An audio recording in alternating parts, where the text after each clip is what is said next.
నమస్తే, welcome to the date line. నేను దేవులపల్లి అమర్. రఘురామకృష్ణరాజు పాపం 5 ఏళ్లుగా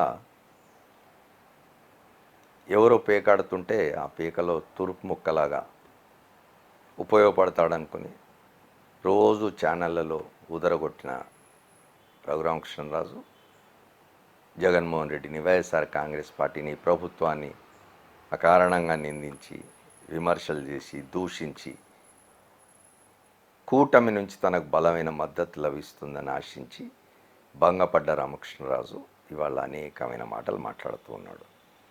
ఓ పక్క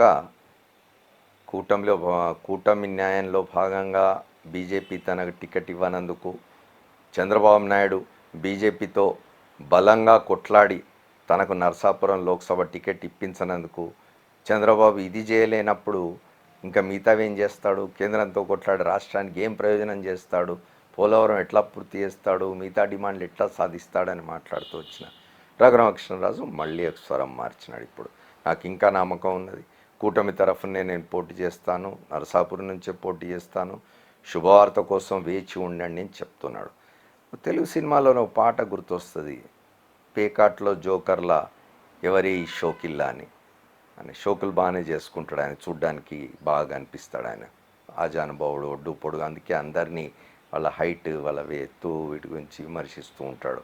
ఆయన చేయకూడని పని, ఒక ప్రజాప్రతినిధిగా ఉండి మాట్లాడకూడని రీతిలో, వాడకూడని భాషతో ఆయన మాట్లాడే మాటలు వింటూనే ఉంటాం. ఆయన ఇప్పుడు పేకాట్లో జోకర్లాగా తయారైనాడు.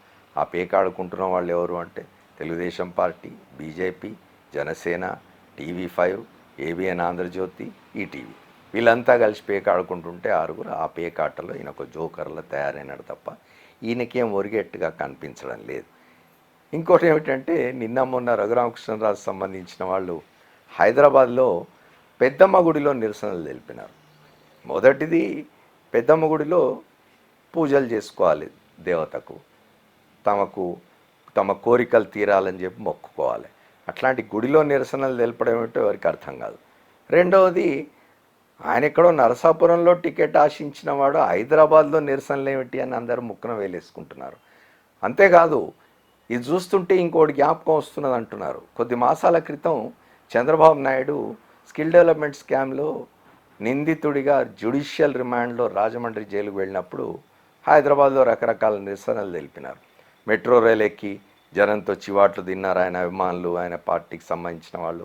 అట్లాగే హైటెక్ సిటీలో లేకపోతే ORR మీద ఏదో నిరసనలు చేయబోయి భంగపడ్డారు. ఆ తర్వాత గచ్చిబౌలి స్టేడియంలో ఒక సంగీత వివాహం నిర్వహించినారు చంద్రబాబు నాయుడుకు మద్దతుగా. ఇవన్నీ హైదరాబాద్లో చేస్తే ఏమిటి ప్రయోజనం అనే చర్చ అప్పుడే జరిగింది. ఆయనను ఫాలో అవుతూ ఇవాళ రఘురామకృష్ణరాజు అభిమానులు కూడా హైదరాబాద్లోనే పెద్దమ్మ గుడిలో, జూబ్లీహిల్స్లోని పెద్దమ్మ గుడిలో నిరసనలు తెలిపినారు.